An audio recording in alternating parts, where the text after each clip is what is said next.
Hello, welcome back to the Cricket Nerds. It's all three of us back today talking about the first qualifier in the IPL final. We've got all the way through the group stages. It's taken 3 months, I think, is how it feels.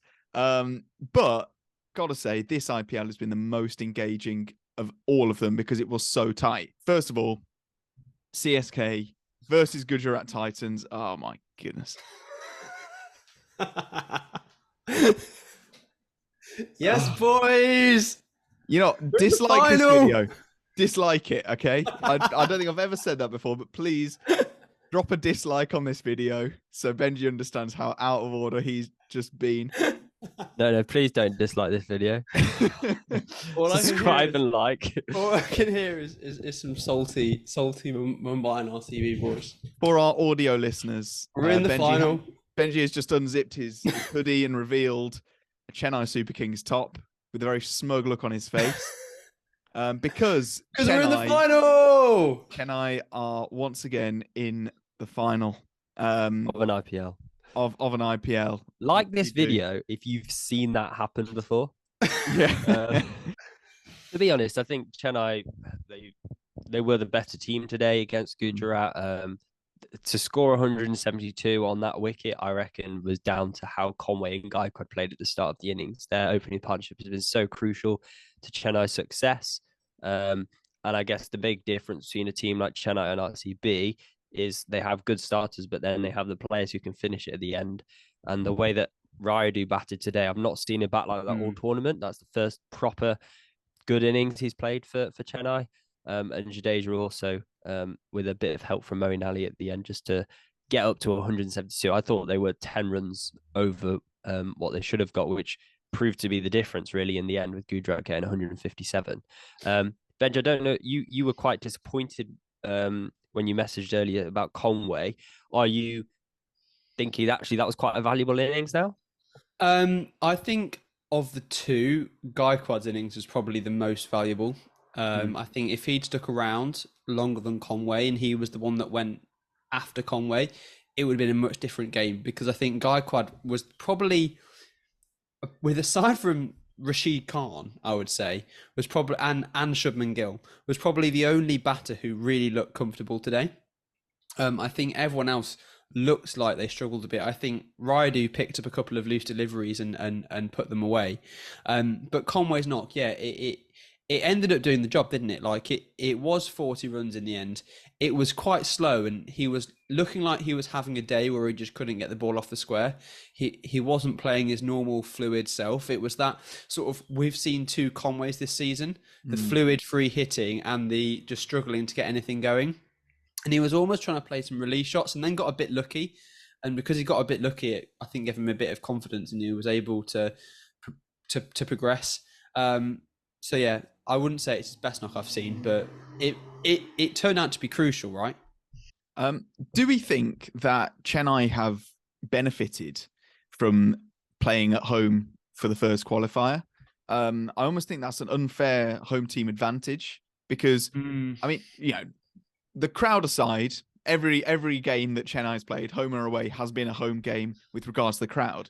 But with regards to the actual conditions, Chennai built a team to suit their home conditions. They wanted to win the majority of their home games. And that's how most teams have gone about it.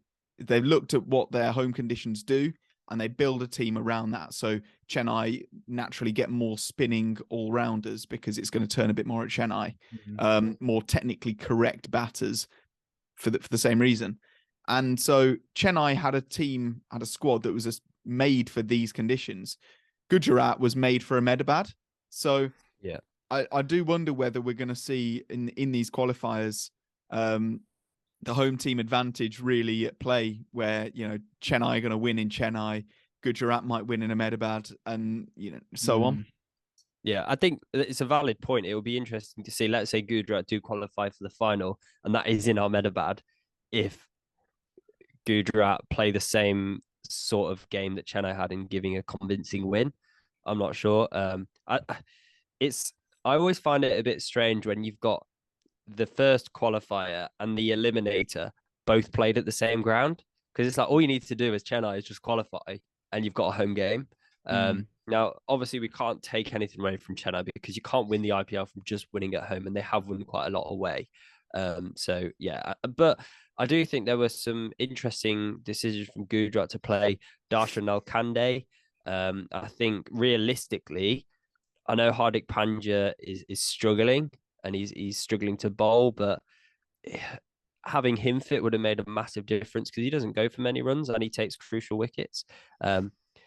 But then the way Gujarat batted, there was a lot of.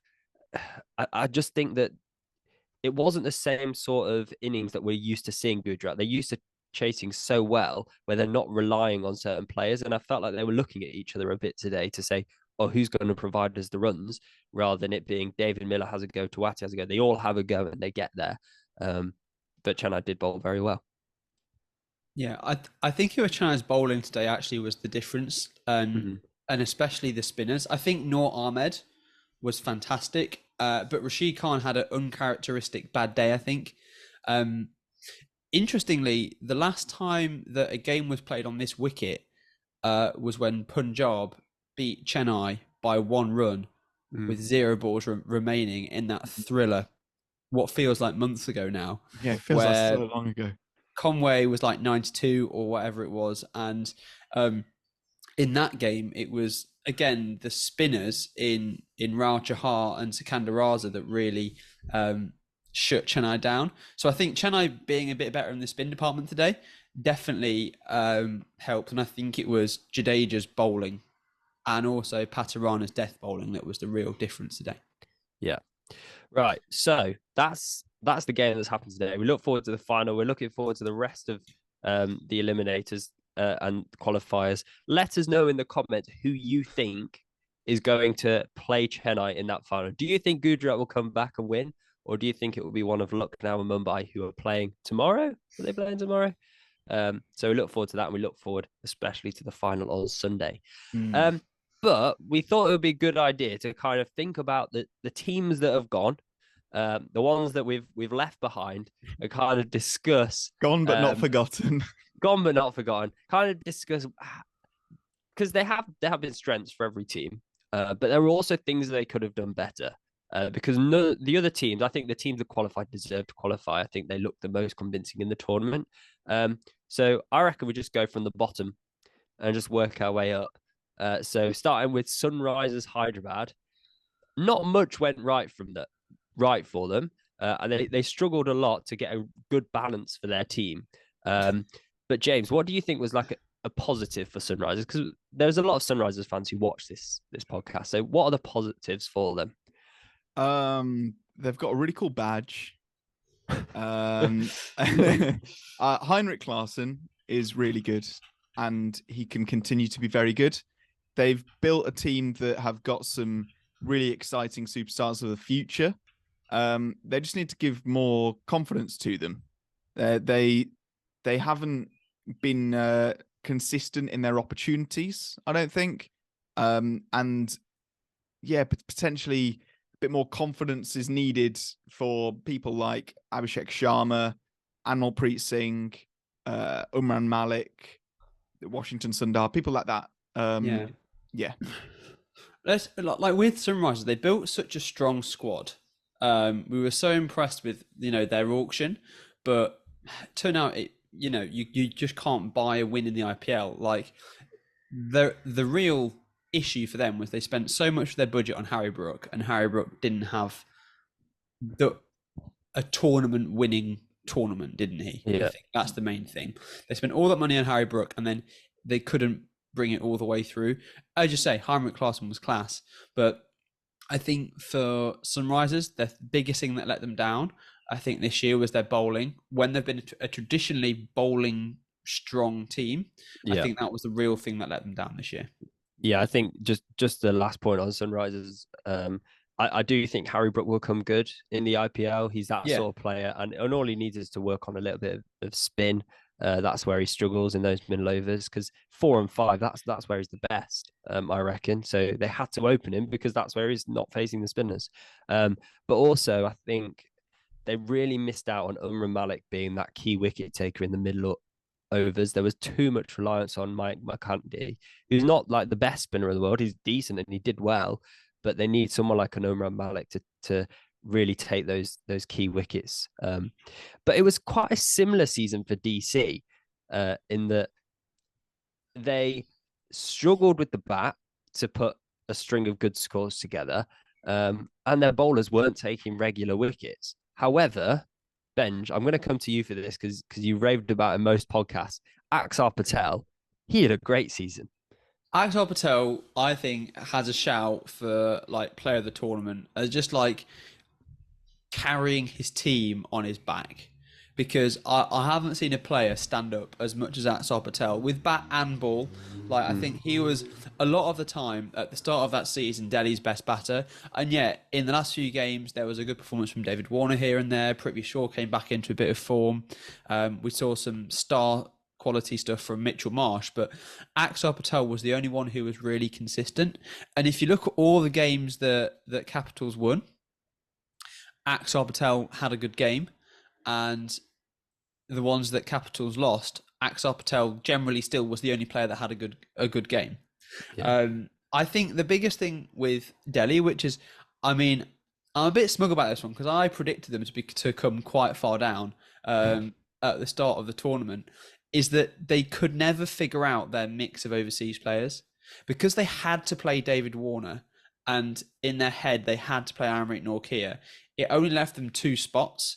And because they were missing Rishabh Pant, they didn't really have that star factor wicketkeeper and batter that they and really captain. And captain, yeah, that they were really short of, and they just had to captain David Warner, which is never going to be good for anyone because he's awful. Do you reckon, James? Do you reckon Pant could make the difference? 100%. Yeah, quite possibly. I think it was just form. I think every team's going to have that kind of year that Delhi had eventually, where you got a lot of batters that aren't in form, and the batters were the main problem. I think the bowlers on the whole weren't actually that bad. Axar Patel bowled brilliantly. Nortje was doing well. Kuldeep Yadav was class. There were plenty of good things going on, just not batting. And it's just, if I was a Delhi fan, I'd just write it off. I'd say, look, forget this. Hopefully Pant will be back next season and form will be better. Should we move on to Punjab? Yeah, go for it, James. Right. Go on, James. Hard to diagnose a few things. It was the bowling that really let us down ultimately, which isn't what we were expecting at all. And I've got to say a few main things with the issue. As far as I'm aware, we didn't have a specialist fielding coach. John T. Rhodes was our specialist fielding coach in years gone by, but he's been let go, and I think he's with a different franchise now, maybe Lucknow even. Invest in backroom staff is my first big thing. Like you can't underestimate how important that is, and it seems like Punjab management is on a constant cost-saving expedition. But you splash the cash and get some good backroom staff, fielding coaches. Our fielding was diabolical. I would also say getting a better opener to replace Matt Short, who was the replacement for Bairstow. Basically, Bairstow back. It was a massive, massive problem for us. And it meant that our number 3 was constantly chopped and changed and never really nailed down. Whereas if next season, for example, we have Shikhar Dhawan, Johnny Bairstow, and then Prabh Simran Singh in at 3, I think that instantly makes our lineup a whole lot stronger. Final thing is selection. Selection was all over the shop, and this has been a constant theme for Punjab, where we like Sikandar Raza. I think we won like 4 out of 5 games that we played him with, but then we didn't play him in all the games, and you got a question. All right, why? What's Matt Short got that Sikandar Raza doesn't at this point? And just lots of questions that we never settled on an 11. And if you look at the successful teams, they've all by now settled on at least 10 players that they know is their core. Punjab had about 6. But yeah, what's the bright side for me, Zach? Well, I think one thing we've seen with Punjab this year is the batting strength of some of their young Indians, like Tava Taide and Jitesh Sharma, Prab Simran Singh. They've all had very good seasons. Yes, they're not consistent, but we don't expect it from the young Indian talents all the time. We expect the consistency from the key overseas players and your key Indian players. And they kind of showed up the key players, really, because if you look at Punjab's bowling, as you mentioned, they just weren't consistent. They weren't at their best. But I think one thing Punjab can do is if they stick with these young Indians and they stick with a similar squad, because Punjab change their squad so often. If they stick with these players, then hopefully in the next season or two, I think they've got a really strong squad and they're building to something good. So yeah, they're just not doing the constant transition phase. Yeah, I'm backing that. If I can just build on it and talk to the Punjab owners that are definitely watching this video, do not change the captain. I know that there are tons of Punjab fans that really want Shikhar Dhawan out, because there were plenty of, batting order and fielding decisions that were questionable at the least. However, can we please just have the same captain a few seasons in a row? We know that Dhawan can be a good captain. He has been a great captain for India. So just don't change him. I know people want Sam Curran to be captain. Let that be the future, right? Let that happen in the future, not now. Don't be silly. I don't think Darwin's going anywhere. He loves Punjabi biryani too much. Yeah, he's brilliant. So Kolkata Knight Riders, it was an interesting season because when they were good, they were very good. Yeah. And when they were bad, they were terrible. And they did well actually to finish 6th, I thought. 7th. Oh, 7th, sorry. And I think they would have not won as many games. They probably would have won maybe 2 or 3 less games if it wasn't for Rinku Singh, who just had the season of his life, really, where he just came in and just showed everyone who he was and what he was about. Because that game where he scored, was it 30? He hit 5 6s in a row to win a game. Like, that was unreal. And he showed Andre Russell how to hit the death most games, which is not an easy feat. I think I'm not sure what you... Oh. Wow. I'm not sure what you think about Kolkata Knight Riders and their bowling in particular. It wasn't anything special, I'd say. I think Tim Southey at the start of the season didn't really have a good start, and because of that, very quickly we saw him dropped and replaced. I think the real thing that was a problem, though, was that it took too long for Sunil Narine and Varun Chakravarti to get into their swing of things, because those two have been their match winners for years. The mystery spin twins, as we like to call them on this show, which we've never called them before ever, but the mystery spin twins of Chakravarti and Sunil Narine have always been that core, and you can always, in the past, have been able to back them to have 8 overs that goes for probably 6s or 7s, and they'll pick up a couple, 2, 3 key wickets. But I think early on in the season, especially, particularly I think in a game early on against Sunrisers, they were just both having like horrible times and were going at like 10s and stuff like that. And yeah, it just wasn't a good time for them. I think more than their bowling being an issue, though, because I think they did improve the spin, particularly towards the end of the season. It was their scoring early was their problem. In their chase, there was a couple of games when Venkatesh Iyer played well, but it was their scoring early on in the match and leaving too much for Rinku Singh, for Andre Russell to do at the end. James, what could they have done better over this year? The ground staff at Eden Gardens could have given them a pitch that suited them more. I think a more Chennai-like pitch would have really helped KKR, because, like you say, their spinners really struggled when they obviously have great quality. Like Soya Sharma was a revelation, Chakravarti and Narine, all brilliant. However, I do think that next season could be a bit of a transition, because KKR's overseas aren't as young as they used to be. You know, Russell and Narayan aren't the players they were. Narayan is basically a specialist bowler now. He cannot bat. And Russell is relatively injury prone.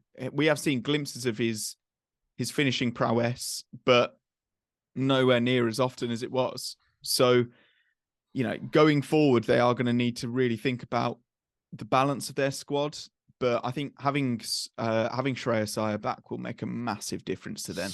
And they need him because he is so vital for them. Should we move on? Let's have a quick chat about RCB. Oh yes. Who, got to say, they had a bit of a similar season to KKR in a lot of ways, where when they looked good, they looked undefeatable, and when they looked bad, they looked pathetic. Yeah. For me with RCB, it was a case of the last few seasons we've qualified, and I think we've looked like we've been one of the strongest teams. Especially the last season and the season before, I felt like RCB had a really strong squad who would be able to challenge to win, and I was more frustrated that they didn't make it to the final in those 2 seasons. Whereas this year, I wasn't as frustrated that they didn't qualify. Obviously, it's disappointing, but having seen how well teams like Chennai and Lucknow and Gujarat have played, it makes me think, well, did we actually deserve to get there? And I don't think we really did. And I think the reason for that is because, yes, we relied quite heavily on Maxwell, du Plessis-Kohli, but we expect that. But the players who should have played better didn't. Like, it took Harshal Patel a long time to get into the tournament. Hasaranga de Silva and Josh Hazlewood, who are really great bowlers, didn't bowl particularly well. They were fairly ordinary, and so that kind of let us down, because to win the IPL you need at least 8 or 9 of your team performing every single game. And that's what we didn't have. I think there are a couple of positives about RCB though. I think Michael Bracewell, that pickup was really good. I think it took them a bit too long to get him involved in the tournament, but once they did, Bracewell was just brilliant with bat and ball. He adds a bit more batting depth than Hasaranga. He's not as skilled with the ball, but can give you a couple of useful power play overs. So they definitely were going a bit more batter heavy when they went with Bracewell. And I think in terms of the other positive, the real positive for them was actually just Kohli's performances. Like, he had some proper match-winning performances. It was a shame that his match-winning performance in the game against GT was outdone by Shubman Gill, but like, Kohli really played some masterful knocks over the course of this season. And my last positive is Mohammad Siraj. He was just class. I think he was RCB's best player the whole season. I think you could always count on him to, like, if he had a bad game, it was a really bad day for RCB.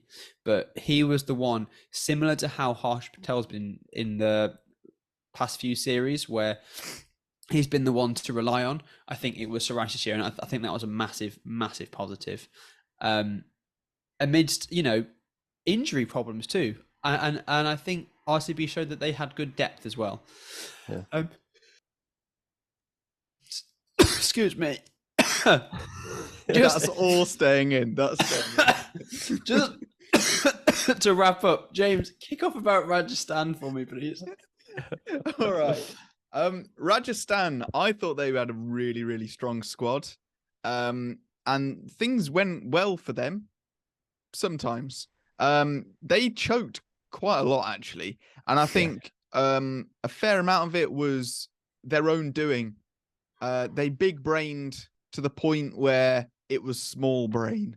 Like things like sending in Ashwin really early on, and not utilizing Jason Holder to his extreme. Just many, many things that they could have done better. But if we're going to really outline the main positives for them, it's got to be Yashasvi Jaiswal, who is an absolute superstar. And if he doesn't play for India this year, then the IPL is useless then, because the IPL, fundamentally it's there to make money, which it has, and to identify Indian talent to make India an absolute superpower. So play Jaiswal. That's my main message. But yeah, other than that, it was just they fell slightly short, and it was mostly their own doing, if we're honest. Like, I think they choked at least 2 games by sending in Ashwin a little bit too high, and also that Sandeep Sharma no ball. There's another one. Oh. Yeah, in my mind, the issues for Rajasthan are similar to Royal Challengers Bangalore in that you'd have such a good start. Like Padikkal played really well this season. Jaiswal, obviously. Butler had a few good games, and Samson as well. That top 4 is great. And then they just run out of steam. Hetmeyer, a bit useless. Rian Parag is not filling the role that they want him to fill. And I think that they need, like RCB, they need 1 or 2 players who can play at that 5, 6, 7 position, who are going to catapult them through to a great score. And I think they fell short a few times. And I think in the midst of Jaiswal's brilliance, people forgot about Joss Butler. Well, people were spending so much time trying to get out Joss Butler, I think, that they forgot about Jaiswal. Maybe it's that way around. Yeah. Because Butler had a few quiet games. He had a few ducks in there, which means that people have worked him out, because he didn't have nearly as good a season as he had last season. Last season was unreal. But yeah, I think the table is a good reflection of how the teams have gone. No one snuck in there. Obviously, Mumbai Indians stuck in there, as they do every year. But that's just, we're just used to that with Mumbai Indians. They're 5-time champions for a reason. So there we go. Yeah, I think just on Rajasthan, there are 2 things. I think a positive is Jarrell. I think he actually was a real he played well. Good. He played some really positive knocks, really high strike rates. There was clearly trust in him to get Rajasthan over the line. I agree completely about what you were saying about doing weird things with, like, sending in Ashwin too early. That was just silly.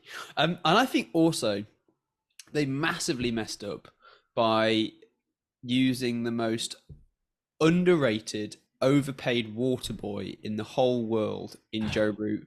I mean, just give the lad a game. Like, he's great with the ball in T20, and we saw how he performed in the ILT as well. We know that he can perform at that high level, and it wasn't until too late in the tournament that he got involved, and wasn't able to have that time to really show his class, because he is class. And yeah, it just would have been good to see Root in there a bit more. Right. I think we'll talk about the other teams once they're out.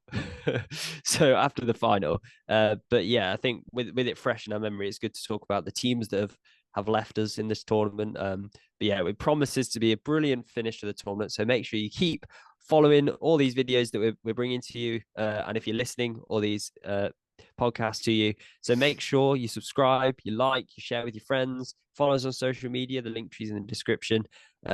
And if all goes to plan, on Sunday, Chennai won't be lifted. No, I'm just kidding. Just so I get a Benji at the end there. Surely you've got to back Chennai now that your teams are out.